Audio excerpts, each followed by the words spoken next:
Isa na namang magandang araw para matuto. Welcome back sa YouTube channel natin or sa Facebook kung ito'y sa Facebook mo pinapanood. Ako po si Architect Ed. Palagi tayong nata-traffic no? Okay naman kung traffic, mag-isip tayo ng productive na paggagamitan natin ng oras natin, di ba? Wala ka namang gagawin dito kundi magkwento. So, napag-isipan ko no, habang hindi gumagalaw ang traffic, na i-share sa inyo ano ba ang paraan para ma-determine mo kung gaano kalaki ang space na kailangan mo sa isang bahay. Halimbawa, iniisip mo na magpa-construct ng bahay, magpa-design ng bahay. Gaano kalaki ito? Yan, no? Gaano kalaki yung kailangan mo? Kailangan mo ba bungalow or single story? Kailangan mo ba 2 stories? O kailangan mo ba ng mas mataas pa doon, mas malaki pa doon? Di pag-usapan natin. Check this out. Isa namang magandang araw para matuto. Welcome back sa YouTube or sa Facebook page.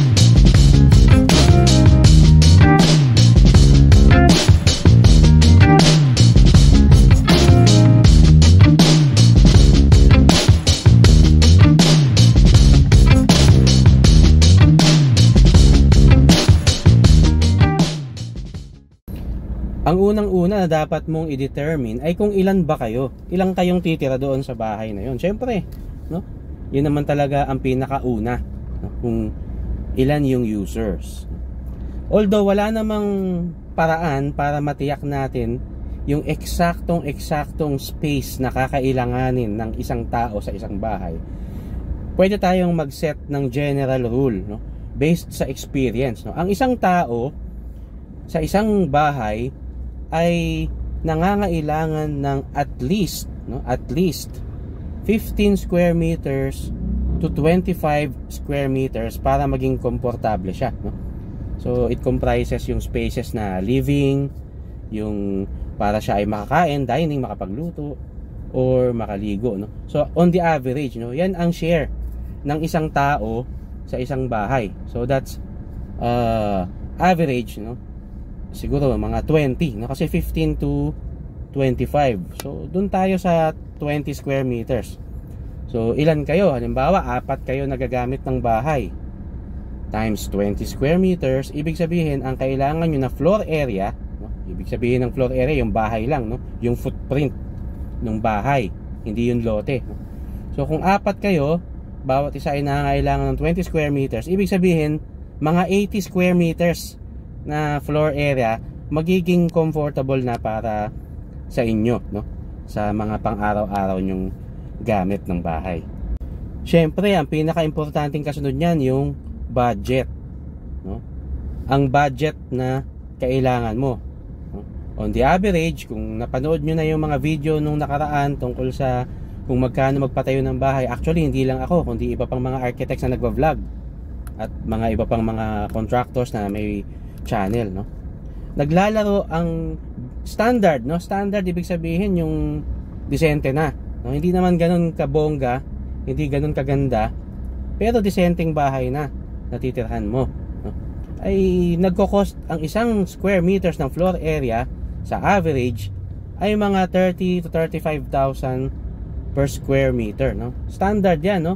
Pag sinabing standard, yung meron na siyang pinto, may bintana, may tiles na simple, merong pintura na simple, no? Ibig sabihin, simpleng bahay. So ganyan ang cost, no?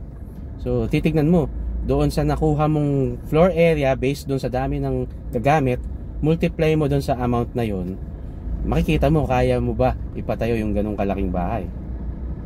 At syempre, kung nalaman mo na yung ideal size at yung possible cost ng building, pwede mo na ngayong malaman kung yung sa lote mo ba kakasya yon sa single story lang, or kung hindi kakasya doon sa lote mo yung floor area na nakuha mo doon sa computation na yon, kung kakailanganin mo ng multi-level na bahay, second floor, third floor, etc.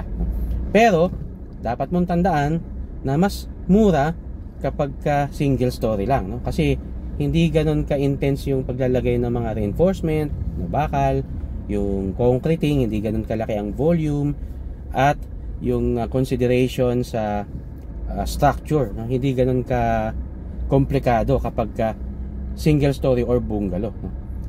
Kaya kapag ka mas tumataas yung bahay mo, dumadami yung floor levels niya, mas nagiging expensive siya.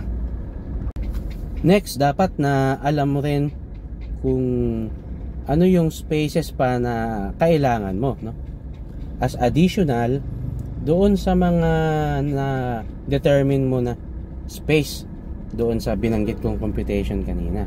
Example, kailangan mo ng extra space para sa storage, no? Kailangan mo ng extra space para sa pagtatrabaho, baka kailangan mo ng home office, kung gusto mong mag-entertain ng mas maraming guest, so bigyan mo rin sila ng space para doon, no? Pero hindi na ganun kalaki, no? Siguro ang isang bisita, ang kailangan lang niya na area para sa party, siguro ang isang bisita ay mga 5 square meters. So mga ganun, idadagdag mo kung ilang bisita ang gusto mo para idagdag mo doon sa area, sa floor area ng bahay. So bukod sa number ng occupants or ng titira, yung activities na gagawin mo doon sa bahay, napakahalaga rin para ma-determine mo kung ano ang ideal na size ng bahay based sa needs mo. At kung generous naman yung size ng lote mo, no? Or makita mo na sobra pa yung size ng lote mo based sa needs na kailangan mo at sa kaya ng budget mo, pwede mong i-consider yung mga future plans. Okay, so kapag nagpa-design ka sa architect, sabihin mo sa kanya, architect, meron akong future plan dito sa bahay na to. In the future, maglalagay ako ng swimming pool. In the future, mag-e-extend ako. In the future, kailangan yung bahay ko senior citizen friendly, yung mga ganun, no? So yung future proofing maganda rin na i-consider mo, no? Para meron ka pang matitirang space, may leeway ka pa para sa mga plano mo na yon, no? Kung yun ay hindi mo pa kayang gawin sa ngayon. Of course, kailangan mo rin i-consider yung mga iba pang mga factors, no? Kagaya ng flooding, no? Kung yung lote ay binabaha, syempre hindi advisable na isang palapag lang yung bahay mo, no? Tapos yung mga appliances na gusto mong ikarga, no? So yung ano yung gusto mong ilagay dyan sa bahay mo na mga furniture, syempre factors din yon, malaking factor din yon na makaka-contribute sa pagde-determine mo ng space, no? Ng size ng bahay mo, kung gaano kalaki ang kailangan mong ipagawa. So yan, no, yung mga ibang bagay ay ano na lang, no, common sense, pero at least nalaman mo, no, dito sa mixing lecture video natin na ito, kung ano ang ideal na space ng isang tao, no, sa isang bahay, no. Rule of thumb, no, general rule, no, sabihin na natin 15 to 25 square meters. Yan ang masasabi natin na comfortable na space ng isang tao sa isang regular na bahay. Hopefully nakatulong ang video na ito para kapag lumapit ka sa architect, alam mo na kung mga ilan ang square meters o ilan ang floor area na kailangan mo. At the same time ay makakapag ballpark ka na rin, malalaman mo ang cost ng building na paghahandaan mo in the near future. Remember, yung binanggit kong cost ay hindi pare-pareho yun, no? Yung cost na yun per square meter, building lang yun, no?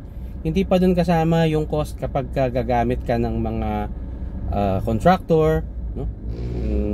Ikaw ay lalakad ng building permit, yung ibabayad mo sa designer, sa engineers, hindi pa yun kasama, no? Yung binanggit kong rate kanina na yun ay labor and materials only. Yun yung tinatawag na building cost. So kailangan magdagdag ka ng budget, siguro mga plus 30% para mas matapos mo yung bahay. Okay, so maraming salamat po ha. Hanggang sa susunod na susunod na episode, no? Dito sa ating YouTube and Facebook channel. Maraming salamat po. Ingat po tayong lahat. Ako po si Architect Ed. Bye!